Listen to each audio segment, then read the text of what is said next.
அன்பு நிறைந்த பக்தர்களே, இன்று நாம் கேட்கப் போவது ஸ்ரீ கந்த புராணம் எனும் தெய்வீக வரலாற்றின் மாபெரும் அத்தியாயம்.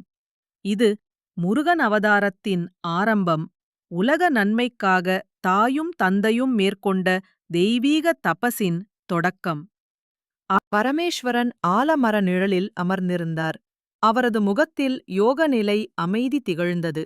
அந்த நிழலின் கீழ் சனகர், சனந்தனர், சனாதனர், சனத்குமாரர் போன்ற முனிவர்கள் ஈசனை வணங்கி நின்றனர். அவர்கள் படைப்புத் தொழிலை கடமையாக ஏற்க மறுத்து, நாம் ஈசனை தரிசித்து ஞான மார்க்கத்தை பெற விரும்புகிறோம் எனச் சொன்னனர். கருணை கடலான ஈசன் பசு, பதி, பாசம் எனும் மூன்றின் தத்துவ ரகசியங்களை முனிவர்களுக்கு விளக்கி சின்முத்திரையுடன் ஞான போதனை அளித்தார். முனிவர்கள் மனதில் பரிபூரண யோக நிலை அடைந்தனர். அந்த சமயத்தில் தேவலோகத்தில் கலக்கம். சூரபன்மன் ஈசனிடமிருந்து பல வரங்கள் பெற்று அசுரராஜனாக உயர்ந்தான். அவன் மகன் பானுகோபனுடன் சேர்ந்து தேவர்களை வென்றான்.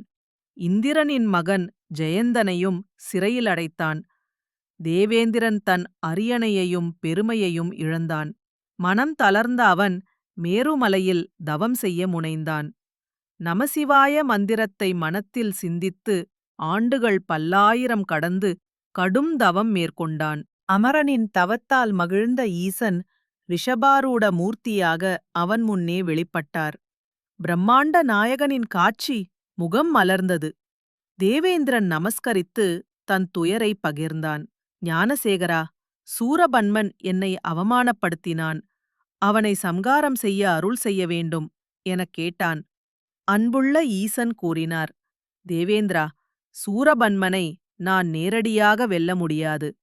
அவன் பெற்ற வரம் காரணமாக அவனை வெல்ல வேண்டியது எமது அம்சமான தேவகுமாரன் வழியேதான். ஈசனின் வார்த்தைகள் கேட்ட தேவேந்திரன் மனம் குழம்பினான்.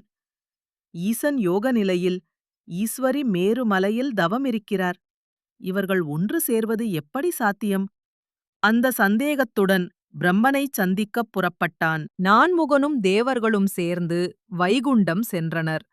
அங்கே திருமால் அனந்தனின் மேல் பள்ளி கொண்டிருந்தார். தேவர்களின் கதையை கேட்ட ஹரி பகவான் புன்முறுவலிட்டார். அமரர்களே, அஞ்ச வேண்டாம். ஈசனின் அருள்வாக்கு பொய்யாகாது.